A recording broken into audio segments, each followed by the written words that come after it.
بسم اللہ الرحمن الرحیم۔ تمام دیکھنے اور سننے والوں کو جاوید اسد کا سلام۔ آپ دیکھ رہے ہیں حافظ آباد کی کہانی جاوید اسد کی زبانی۔ آپ کا شکریہ کہ آپ نے ہماری ویڈیو دیکھنے کے لیے وقت نکالا۔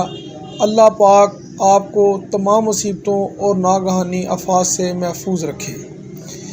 آج ہم آپ کو دکھائیں گے کہ ایک نوجوان جس کو سلطان رائی بننے کا بڑا شوق تھا، گھوڑے پر بیٹھ کر اسلحہ لہراتے ہوئے اس نے اپنی ویڈیوز جو وائرل کی تھی، اس کا جب پولیس نے نوٹس دیا تو اس کا سافٹ ویئر اپڈیٹ کر دیا گیا۔ تو سافٹ ویئر اپڈیٹ ہونے کے بعد اس نے وہ معافیاں مانگ رہا ہے اور کہ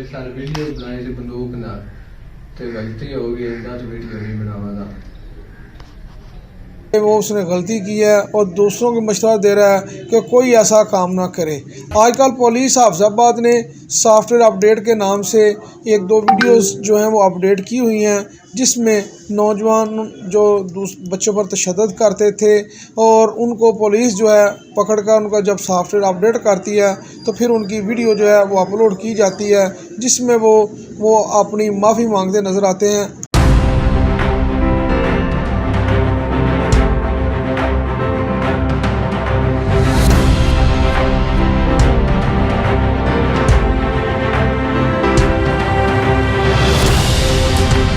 میرا نام صابر علی ہے، والد محمد اشرف، قوم چترا، خرم چریڑا کا رہائشی ہوں۔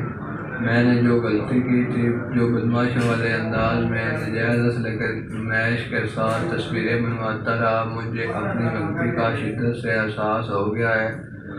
میں وعدہ کرتا ہوں کہ آئندہ ایسی غلطی نہیں کروں گا۔ پورے معاشرے سے معافی کا طلبگار ہوں۔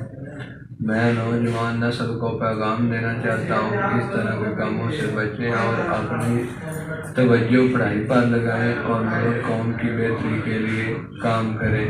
میں ایک دفعہ پھر سے معافی کا طلبگار ہوں۔ آج بھی جو ہے ہم آپ کو یہ بتا رہے ہیں کہ ایک نوجوان ہے جس نے سوشل میڈیا پر اسلحہ کی نمائش کے ساتھ اپنی ویڈیو وائرل کی تھی اور اس نے جدید اسلحہ پکڑا ہوا تھا، جس پر ڈی پی او حافظ آباد رائے مظہر صاحب نے اس کا نوٹس لیا۔ جب اس کا سافٹ ویئر اپڈیٹ کر دیا گیا تو ملزم جو ہے معافیاں مانگ رہا ہے۔ دیکھتے ہیں، آپ کو بھی دکھاتے ہیں جی۔ اگر ہماری ویڈیو پسند آئے لائک کیجئے گا، شیئر کیجئے گا اور ہمارے چینل کو ضرور سبسکرائب کیجئے گا تاکہ ہماری بر وقت آنے والی ویڈیوز آپ تک پہنچ سکیں۔